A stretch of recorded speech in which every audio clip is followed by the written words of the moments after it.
What's going on, Omnibuddies? Mitch here, and today we are doing an Omnibuddy overview. What are we looking at? We are looking at one of the latest books to drop from none other than the publisher, fair warning, I work with and I work for on the side, but we're looking at a book that I have been waiting for so long, and I have been so excited for this book because not only is the art phenomenal, but the story is absolutely killer. Well, maybe it's the opposite of killer, actually. Well, what are we looking at? We're looking at Georges Bess's Frankenstein.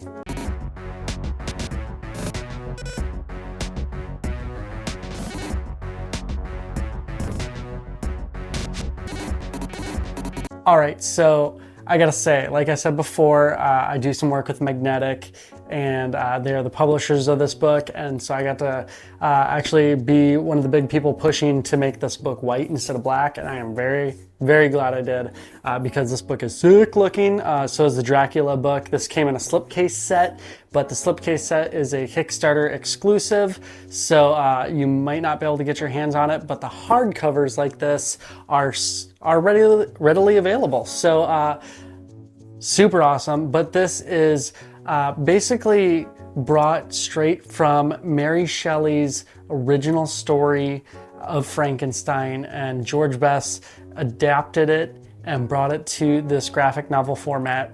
And holy cow, not only is this book on like the outside and the design and the quality phenomenal, but the art inside and the storytelling is just absolutely superb. So you know what? I'm gonna stop gushing about it right now. Let's take a look at why it's so good. So first things first, this book on the outside is absolutely gorgeous. You have the foil embossing on the cover and on the spine and on the back, and you just get a great pristine prestige format. You have the gilding on the page edges that is just this wonderful silver that matches the foil emboss, and then you have this black and white cover and backboards and all of that with this just sickly green color that just fits this Frankenstein tale so well. The story of Frankenstein is obviously written by Mary Shelley, but this is an adaptation by Georges Bess, and it is published by Magnetic Press and retailing for $34.99 USD, and that gets you just over 200 pages of Bess art and Shelley's story. So if you don't know anything about the story of Frankenstein, Frankenstein is the creator of the monster who is really kind of unnamed. He's just Frankenstein's creation.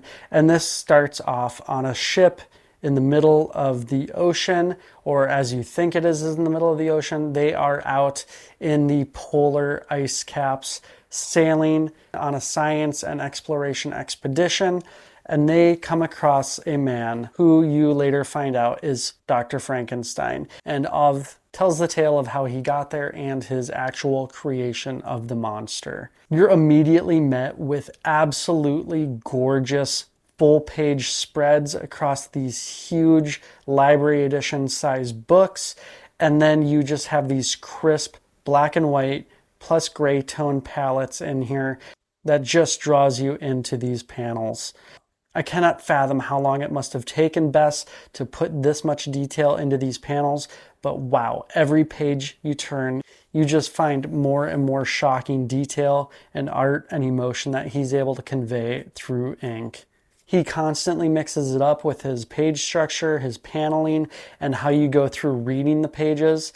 It's always interesting. There were a few points where I kind of had to guess which panel I was supposed to jump to next, but I never found myself being spoiled on the story by jumping to the wrong panel or anything like that. It all actually worked well and worked naturally whichever way I did read it. And there was very few times where I actually did misread, but that was probably my only actual gripe with the book, is the occasional loss of which direction I was supposed to go with the bubbles. You start off pretty quickly with this book being hit with some pretty grotesque imagery, so if you don't like to see gore, it does help that this is in black and white, but if you don't like to see gore, you might want to shy away from this book. Well, really any monster book in general, or at least these older monster books. It is really cool to see how Dr. Frankenstein goes about learning and becoming this master of science and this creator who gets obsessed with making this creation and why he gets obsessed making this creation. And then going into for the entire story of why this may have been a mistake, was it a mistake, or asking the question, what really is life and who really has the responsibility to create life, and should we take that responsibility to become creators? And once we have taken that responsibility, well, then we have to deal with these consequences. And that's really what this book drives home, is the consequences of your decisions, your choices, and Dr. Frankenstein's overall decision to become a creator and dealing with this monster. The story does stray away from Dr. Frankenstein for a very long portion and talks about Frankenstein's monster and the things that he went through and really tells his tale. The whole thing is told through Dr. Frankenstein's perspective as he is aboard the ship. So they jump back and forth between time. They jump around, but you never really get lost in where you're at. It's him telling the story of how he created the monster, and then once he created the monster's story going forward. And this does ask the whole question of who really is the monster. Are we the monster? Are the animals the monster? Are we just animals? What is this primal instinct that we have in us to create? I absolutely love this story. It gets very deep philosophically in talking about these creations and talking about responsibility and love in creating and us taking responsibility for our own actions. Coming back to Bess's art, it is absolutely beautiful. I keep saying that, but you know what? There's just really no other way of saying it. He uses these thick lines. There's often pages that are just nearly all black, and then he uses that inverse space, that white space, to drive home the point and the focal point. Absolutely wonderful. Beautiful book, beautiful line work. There are pages in here that I cannot get away from that are stuck in my mind when Frankenstein's monster is walking by this tree in the moonlight. Oh my, it is one of my favorite panels I've come across in a very long time, and it will stick with me. The characterizations, how he draws people's faces, their emotions, and how they look and carry themselves is some of the best work I've ever seen.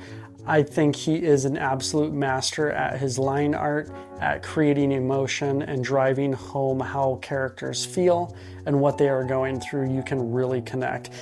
Frankenstein's monster is absolutely grotesque looking on the outside, but you really learn what he is on the inside and what we are on the inside as human beings, and is reflective of what we should be truly looking at, not just on the outside, but what is truly on the inside. This book captivated me from the very first page. I tore through this within about 2 days, could not put it down, could not go to sleep until I finished it. The story did not drag. It clipped along at a very good speed. It took pauses when it needed to, and it jumped forward and back in time and told the story exactly how it needed to. I have absolutely no complaints with this book. In my opinion, this is one of the best monster books you will ever read. All right, so that was a quick look at Mary Shelley's adapted story of Frankenstein by Georges Bess. Man, that book was so good. It took me by surprise. Like, there was a Dracula book that came with it and the Frankenstein book that came in the slipcase set together, and I assumed that Dracula would be my absolute favorite of the two, between the two, probably because I'm more familiar with the Dracula storyline and trope and all of that, and vampires. I love a good vampire story, and I've never really been a Frankenstein like a lover of that storyline and that tale. But wow, did this story absolutely blow me away. I mean, Dracula was great, but this was phenomenal in my mind. And that probably a lot to say from Bess's adaptation, but Mary Shelley's, like, her story is just so great, and the depth that they go into with the characters, oh man, it's just so good. It is so great, and man, those shots that Bess draws in there, just like with the moon, and then there's mirrored depictions with,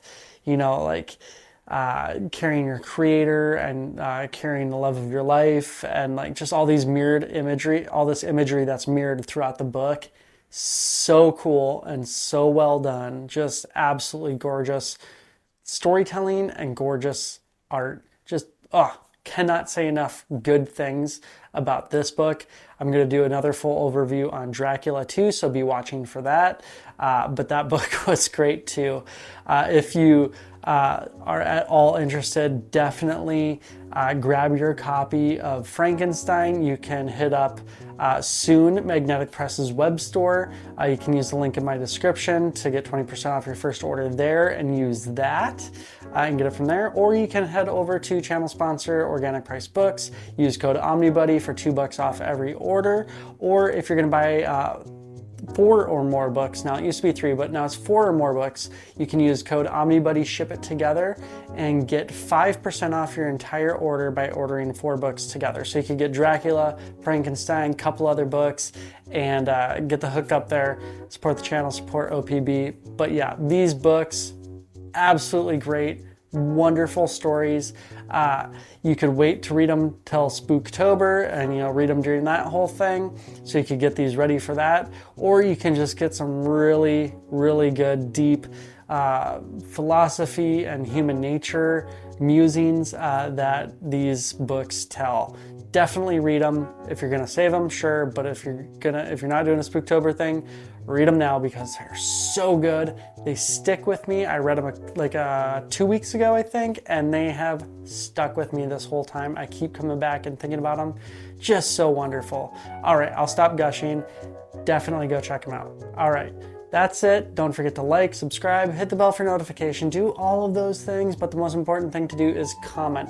Let me know in the comments who your favorite older monster is. Is it like Creature from the Black Lagoon? One of my personal favorites. Frankenstein, Dracula. Now I'm drawing a blank on all the other ones. Wolfman. Let me know. Who's your favorite old school monster that's out there? Let me know in the comments. And if there's a comic that goes with it, let me know. Hit us up so everyone can find out some great monster stories. All right, that's it. Take care. Stay cool.